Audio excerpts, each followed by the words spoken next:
প্রিয় দর্শকবিন্দু, আপনাদের জন্য অনেক দিন পর এত বড় একটা গুড নিউজ এনেছি। ইরানের বিমান বাহিনীতে এক যুগান্তকারী শক্তি বৃদ্ধি ঘটেছে। MiG-29, Su-35, S-400 এবং এর সাথে HQ-9 এর মতো মারাত্মক সব অস্ত্র দিয়ে তৈরি হতে চলেছে ইরানের এক অপ্রতিরোধ্য আকাশ প্রতিরক্ষা নেটওয়ার্ক। প্রিয় দর্শকবিন্দু, গতকাল 24শে সেপ্টেম্বর তেহরান থেকে একটা চাঞ্চল্যকর খবর সামনে এসেছে। ইরানের সংসদের ন্যাশনাল সিকিউরিটি কমিটির সদস্য আব্দুল ফয়জল জোহরেভান্দ দাবি করেছেন যে ইরান রাশিয়ার কাছ থেকে MiG-29 যুদ্ধবিমান হাসিল করে নিয়েছে এবং শুধু তাই নয়, Su-35 যুদ্ধবিমানের ডেলিভারিও খুব শীঘ্রই হতে চলেছে। দারুণ গুড নিউজ, তাই না? আর শুধু এখানেই শেষ নয়, জোহরেভান্দ আরও বলেছেন যে চীনের HQ-9 এবং রাশিয়ার S-400 এয়ার ডিফেন্স সিস্টেমও ইরান পেতে চলেছে, যা দেশটির আকাশ প্রতিরক্ষাকে আরও অনেক অনেক অনেক বেশি শক্তিশালী করে তুলবে। এর পাশাপাশি আরও একটি খবর আছে আপনাদের জন্য। ইরানের সর্বোচ্চ নেতা আয়াতুল্লাহ সঈদ আলী খামেনি আমেরিকাকে কাঁপিয়ে দেওয়ার মতো একটা পারমাণবিক ঘোষণা করেছে। আপনারা দেখছেন এটাই রিয়ালিটি, আর আপনাদের সাথে আমি আছি অনুপ বিশ্বাস। এই দুটো খবরই এক এক করে এখন আপনাদের সামনে বিস্তারিতভাবে তুলে ধরতে যাচ্ছি, তাই দয়া করে আমার প্রিয় দর্শক বন্ধুরা একটু মন দিয়ে শুনবেন এই প্রতিবেদনটা। দর্শক, ইরানের সংসদের ন্যাশনাল সিকিউরিটি কমিটির সদস্য জোহরেভান্দের কথা অনুযায়ী MiG-29 যুদ্ধবিমানগুলো ইতিমধ্যেই ইরানের সিরাজ শহরে মোতায়েন করা হয়েছে এবং Su-35 যুদ্ধবিমানগুলোকে দূরপাল্লার মিশনের জন্য স্ট্যান্ড বাই মোডে রাখা হয়েছে। আর এই পদক্ষেপটিকে ইরানের জন্য একটি স্বল্পমেয়াদী সমাধান হিসাবে দেখা হচ্ছে, যেখানে Su-35কে দীর্ঘমেয়াদী কৌশলের অংশ বলে মনে করা হচ্ছে।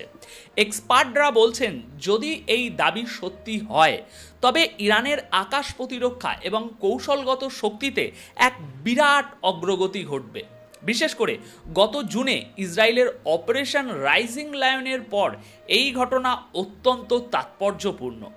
এখানে আপনাদের মনে করিয়ে দিই, সেই অভিযানে ইসরায়েল ইরানের S-300 air defence system battery এবং পুরনো F-14, F-5 এবং AH-1 যুদ্ধবিমানের ক্ষতি করেছিল। এখন প্রশ্ন হলো, এই খবরটা কোথা থেকে এলো? আমি আপনাদেরকে যে শোনাচ্ছি, কোথা থেকে নিয়ে শোনাচ্ছি, যাচাই করার জন্য আমি আপনাদেরকে কয়েকটি আন্তর্জাতিক সংবাদ মাধ্যমের বলিষ্ঠ সংবাদ মাধ্যমের হেডলাইন বলছি, শুনুন। ইসরায়েল সবচেয়ে বড় সংবাদপত্রগুলোর মধ্যে ইসরায়েলের অন্যতম হচ্ছে দ্য জেরুজালেম পোস্ট। আপনারা নিশ্চয়ই জানেন, ইসরায়েলের টপ ক্লাস A1 সংবাদপত্র। তো জেরুজালেম পোস্ট 24শে সেপ্টেম্বর গতকাল 24শে সেপ্টেম্বর দুপুরে এই খবরটিকে তাদের হেডলাইন বানিয়েছে। তারা কি লিখছে? Iran air force receive batch of Russian MiG-29। অর্থাৎ ইরানের বিমান বাহিনী রাশিয়ার কাছ থেকে MiG-29 এর একটি ব্যাচ পেয়েছে। রাশিয়া ইরানের জন্য একটা বড় কাজ করে দিয়েছে, সোজা কথায়। অন্যদিকে ডিফেন্স সিকিউরিটি এশিয়া জানিয়েছে, ইরান নিশ্চিত করেছে যে তারা MiG-29 পেয়েছে এবং Su-35ও পেয়েছে। এমনকি HQ-9 এর ডেলিভারির কাজও চলছে। ইরান ইন্টারন্যাশনাল তো এর আগেই খবর ছেপে দিয়েছে যে ইরান MiG-29 পেয়েছে এবং অত্যাধুনিক সিস্টেমও পেতে চলেছে। আর এই কথা তাদের একজন একজন আইন প্রণেতা বলেছেন।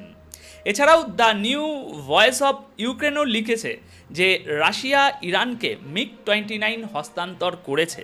সুতরাং আমরা এই সমস্ত বড় বড় সংবাদপত্রের সূত্র ধরে আপনাদের এই খবরটা দেখাচ্ছি, কোনো হাওয়ায় খবর নয়। অনুপ যখন কোনো খবর আপনাদের বলে, নিশ্চিন্ত থাকতে পারেন যে সেটা 99.99% অথেন্টিক কোনো খবরই আপনাদেরকে দেখাচ্ছি। আপনারা বুঝতেই পাচ্ছেন, কখনো কখনো খবর লুকোনো হয়, আবার কখনো বাড়িয়ে বলা হয়। এখন ইরান ও রাশিয়ার ক্ষেত্রে এটা বলা যেতে পারে যে তারা হয়তো কিছু লোকাচ্ছে। আসুন এবার মূল খবরে ফিরে আসি। দর্শক, খবরে যেমনটা বলা হচ্ছে, MiG-29 হলো 4th জেনারেশন, চতুর্থ প্রজন্মের যুদ্ধ বিমান, যা রাশিয়া ইরানকে দিয়েছে। এগুলো খুব বেশি উন্নত বা অ্যাডভান্স নয়, কিন্তু ইরানের পুরনো বিমান বাহিনীর জন্য এটা একটা বিশাল আপগ্রেড। অন্যদিকে SU-35কে তো উন্নত র্যাডার, এভিয়নিক্স ও অবিশ্বাস্য ম্যানুভার ক্ষমতার জন্য গেম চেঞ্জার হিসাবে মনে করা হয়।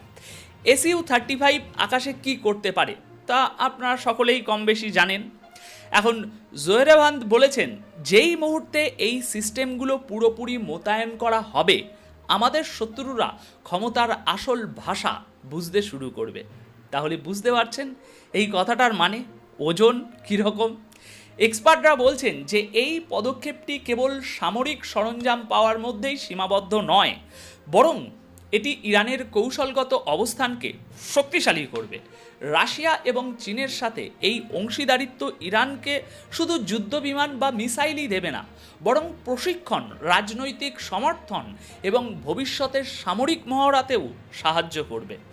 দর্শক, মধ্যপ্রাচ্যে ইরানই একমাত্র দেশ যা চীন এবং রাশিয়ার জন্য সবচেয়ে গুরুত্বপূর্ণ এবং সবচেয়ে বিশ্বাসযোগ্য, কারণ বাকি সব দেশের সঙ্গেই আমেরিকার সম্পর্ক রয়েছে। আর এখানে চীনের উল্লেখ এই কারণে যে HQ-9 সিস্টেম সেটা তাদেরই তৈরি, সেই জন্য ইরানের জন্য এই সময়টা দেখুন অত্যন্ত সংবেদনশীল।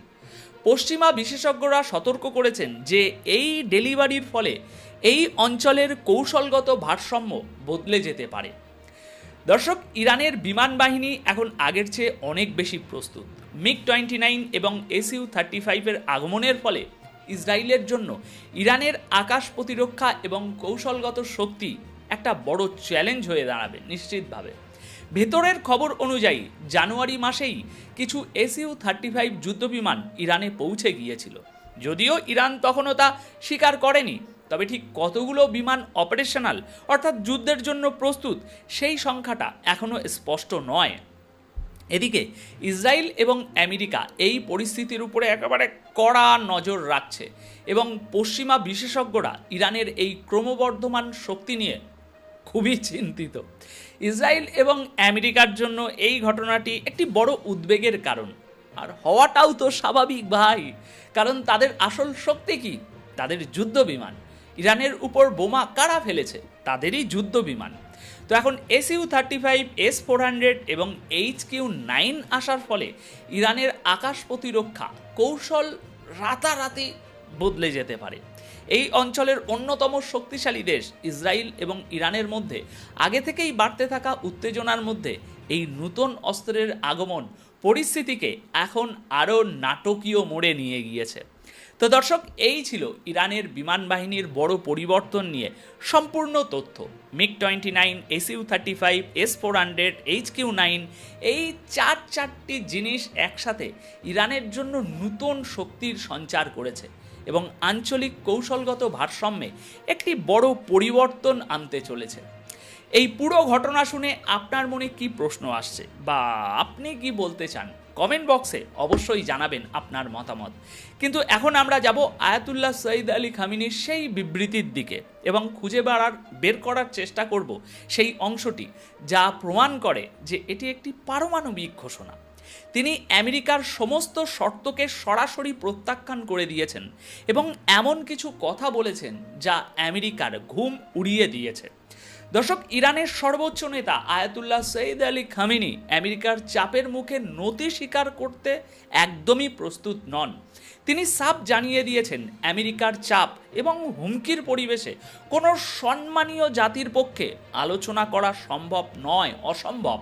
তিনি আরও বলেন, কোনো বুদ্ধিমান শাসকের পক্ষে এটা মেনে নেওয়া সম্ভব নয়। গত 23শে সেপ্টেম্বর গত পরশুদিন রাতে টেলিভিশনে দেওয়া এক ভাষণে তিনি হুঁশিয়ারি দেন যে বর্তমান পরিস্থিতিতে আমেরিকার সাথে আলোচনা ইরানের জন্য কোনো লাভের হবে না, বরং এটি একটি বড় এবং সম্ভবত কখনো পূরণ না হওয়ার মতো ক্ষতির কারণ হয়ে দাঁড়াবে। আয়াতুল্লাহ খামেনি স্পষ্টভাবে বলেছেন, হুমকির মুখে শর্ত মেনে নেওয়ার অর্থ হলো এটা দেখানো যে ইরান ভয়ে মাথা নত করতে পারে, কিন্তু এটা কখনোই হবে না। তিনি আরও বলেন, যদি আজ আমরা পারমাণবিক সমৃদ্ধকরণের মানে নিউক্লিয়ার এনরিচমেন্টের বিষয়ে মাথা নত করি, তাহলে কাল আমাদের মিসাইল প্রোগ্রামের উপরে মাথা নত করতে হবে এবং তারপর অন্য কোনো বিষয়ে মাথা নত করতে হবে। আর এই ধারাবাহিকতা চলতেই থাকবে, শেষ হবে না। খামেনি অভিযোগ করেন যে আমেরিকা আসলে আলোচনা চায় না, বরং তারা ডিকটেশন, নির্দেশ দিতে চায়। তাদের মনোভাবটা এমন যে আমরা যদি বলি দাঁড়াও, তাহলে দাঁড়াতে হবে, আমরা যদি বলি বসো, তাহলে বসতে হবে। খামেনি বলেন আমেরিকা আগে থেকে ঠিক করে রাখা ফলাফল আমাদের উপরে চাপিয়ে দিতে চায়, কিন্তু এটা চলবে না। দর্শক, তার বক্তব্যের সবচেয়ে গুরুত্বপূর্ণ লাইনটি ছিল ইরান কখনোই সমৃদ্ধকরণের মানে নিউক্লিয়ার এনরিচমেন্ট এর যে অধিকার সেটা ছাড়বে না। আর এর মানে হলো আমেরিকা যা খুশি ভাবতে পারে, কিন্তু ইরান তার পারমাণবিক সমৃদ্ধকরণ চালিয়ে যাবেই। তিনি জোর দিয়ে বলেন যে ইরান তার পারমাণবিক সমৃদ্ধকরণের অধিকার থেকে এক চুলও পিছু হটবে না। তিনি 60% সমৃদ্ধকরণকে একটি বিশাল বৈজ্ঞানিক সাফল্য, সায়েন্টিফিক অ্যাচিভমেন্ট বলে অভিহিত করেছেন এবং বলেছেন, বন্ধু, এই স্তরটি অস্ত্র তৈরির জন্য নয়, বরং দেশের অভ্যন্তরীণ চাহিদা মেটানোর জন্য। তিনি আমেরিকাকে প্রশ্ন করেন, তোমাদের কবে থেকে মনে হলো যে আমরা 60% সমৃদ্ধকরণ দিয়ে বোমা বানাবো? তিনি পুনরায় স্পষ্ট করেন যে ইরান পারমাণবিক অস্ত্র না বানানোর সিদ্ধান্ত নিয়েছে এবং তারা এই সিদ্ধান্তে এখনও অটল। তাহলে আমেরিকার এত ভয় কিসের? খামেনি আরও বলেন যে বিজ্ঞান এবং বৈজ্ঞানিক অগ্রগতিকে হুমকি ধমকি দিয়ে থামানো যায় না। এরপর আয়াতুল্লাহ খামেনি শত্রুদের ষড়যন্ত্র এবং ইরানের জনগণের একতা নিয়েও কথা বলেন। তিনি দাবি করেন যে সম্প্রতি ইসরায়েল এবং আমেরিকার হামলার পর যে 12 দিনের যুদ্ধ চলেছিল, তাতে ইরানের জনগণের একতা শত্রুদের সমস্ত পরিকল্পনা ব্যর্থ করে দিয়েছে। তিনি বলেন শত্রুদের আসল লক্ষ্য ছিল ইরানের ইসলামী শাসন ব্যবস্থা। এর জন্য তারা কমান্ডারদের টার্গেট কিলিং এবং দেশে অশান্তি ছড়ানোর ষড়যন্ত্র করেছিল। খামেনি বলেন এই ষড়যন্ত্রটি অনেক বড় ছিল, কিন্তু যখন সাধারণ মানুষ রাস্তায় নেমে আসে, তারা সরকারের বিরুদ্ধে না গিয়ে বরং শত্রুদের বিরুদ্ধে চলে যায়, ওখানেই শত্রুরা হেরে যায়, তাদের সমস্ত পরিকল্পনা ব্যর্থ হয়ে যায়। নিজের ভাষণে খামেনি সবাইকে, বিশেষ করে ইরানের জনগণকে একটি সতর্ক বার্তাও দেন। তিনি বলেন এখন বাইরের শক্তিগুলো ইরানের এই একতাকে সাময়িক বা দুর্বল বলে প্রচার করতে চাইছে এবং এর মধ্যে ফাটল ধরানোর চেষ্টা করছে, কিন্তু তিনি মনে করিয়ে দেন যে এই জাতীয় ঐক্যই ইরানের সবচেয়ে বড় শক্তি এবং একে যে কোনো মূল্যে বজায় রাখতে হবে। দর্শক, যদি সার সংক্ষেপে বলি, তাহলে সৈয়দ আলী খামেনির বার্তাটি অত্যন্ত স্পষ্ট। প্রথম, ইরান কোনো চাপের মুখেই পারমাণবিক সমৃদ্ধকরণ বন্ধ করবে না। দ্বিতীয়, আমেরিকার নির্দেশ মেনে নিয়ে কোনো আলোচনায় বসবে না, আলোচনা হবে সমানে সমানে। তৃতীয়, জাতীয় একতাই ইরানের আসল ঢাল হিসাবে কাজ করবে।